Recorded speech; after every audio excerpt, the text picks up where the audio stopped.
2024 ലോക്സഭാ തെരഞ്ഞെടുപ്പ് UDFനെ സംബന്ധിച്ച് വലിയ നേട്ടമുണ്ടാക്കിയ തെരഞ്ഞെടുപ്പാണ് എന്ന കാര്യത്തിൽ ആർക്കും സംശയമുണ്ടാകില്ല.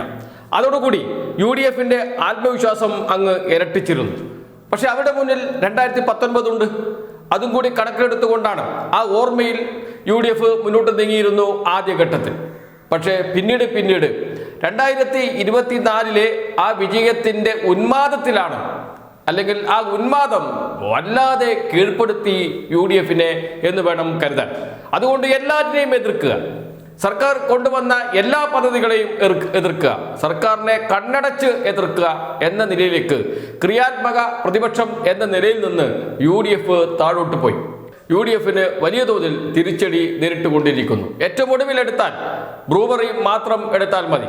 പാലക്കാട് ബ്രൂവറി ആരംഭിക്കാനുള്ള സർക്കാരിന്റെ തീരുമാനത്തിന് എതിരെ നടത്തിയ സമരം, ആദ്യം പറഞ്ഞത് പിന്നീട് മാറ്റി പറയേണ്ടി വന്ന ഒരു പ്രതിപക്ഷത്തെയാണ് നാം കണ്ടത്. കാര്യങ്ങൾ കൃത്യമായി പഠിക്കാതെ അഭിപ്രായം പറഞ്ഞു പോവുക എന്നതായി പ്രതിപക്ഷത്തിന്റെ രീതി എന്ന് വിളിച്ചു പറയുന്നതായിരുന്നു ബ്രൂവറി വിവാദം. ആദ്യം ആരോപണവുമായി രംഗത്ത് വന്നത് മുൻ പ്രതിപക്ഷ നേതാവ് രമേശ് ചെന്നിത്തലയാണ്.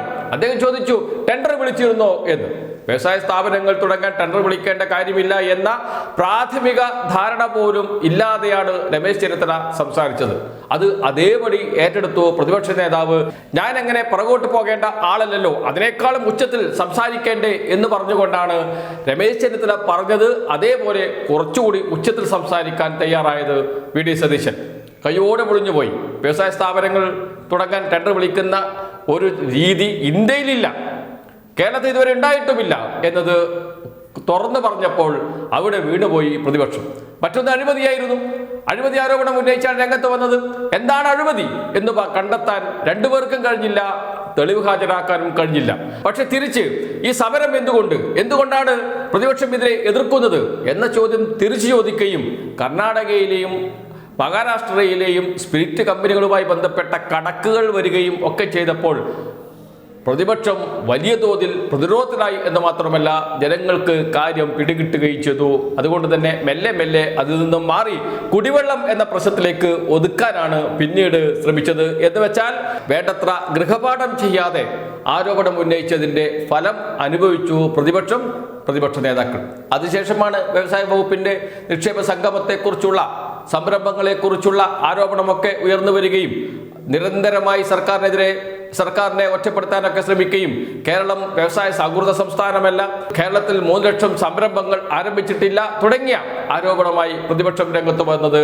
അതിനെ ഒറ്റയടിക്ക് തീർത്തു കൊടുത്തു ശശി തരൂർ. അവിടെ വീണുപോയി പ്രതിപക്ഷം. അവിടെ നിന്ന് എഴുന്നേൽക്കാനുള്ള ശ്രമമാണ് നടത്തിക്കൊണ്ടിരിക്കുന്നത്. വീടെടുത്തുനിന്ന് കുറെ ഉരുണ്ടു, എഴുന്നേൽക്കാൻ ശ്രമിച്ചു, പക്ഷെ അവിടെ കിടക്കുകയാണ് ചെയ്യുന്നത്. എല്ലാ ആരോപണവും തിരിച്ച് ശശി തരൂരിനെതിരെ ഉന്നയിക്കുന്ന അവസ്ഥയിലേക്ക് പ്രതിപക്ഷം പോയി.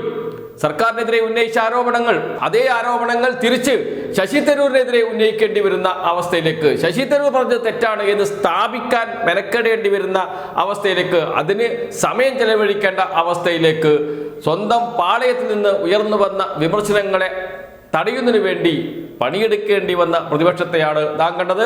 അപ്പോഴും ചിരിച്ച് വിജയശ്രീലാളിതരായി നിൽക്കുന്ന P. രാജീവിനെയും സർക്കാരിനെയുമായി നാം കാണുന്നത്. എന്ന് വെച്ചാൽ പ്രതിപക്ഷം ഉയർത്തിക്കൊണ്ടുവരുന്ന ആരോപണങ്ങൾ അത് അപ്പോൾ തന്നെ തകർന്ന് തരിപ്പണമാകുന്ന കാഴ്ച.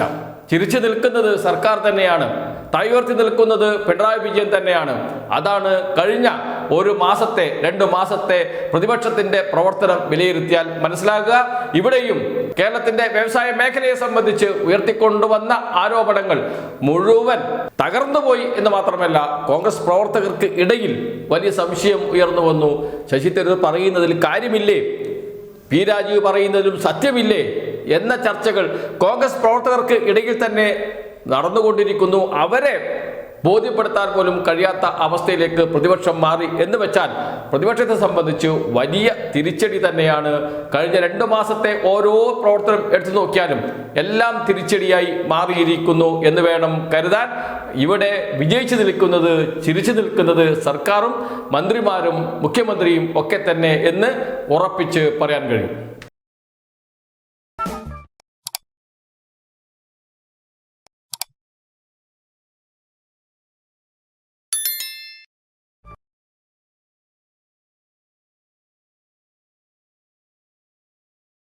നമസ്കാരം.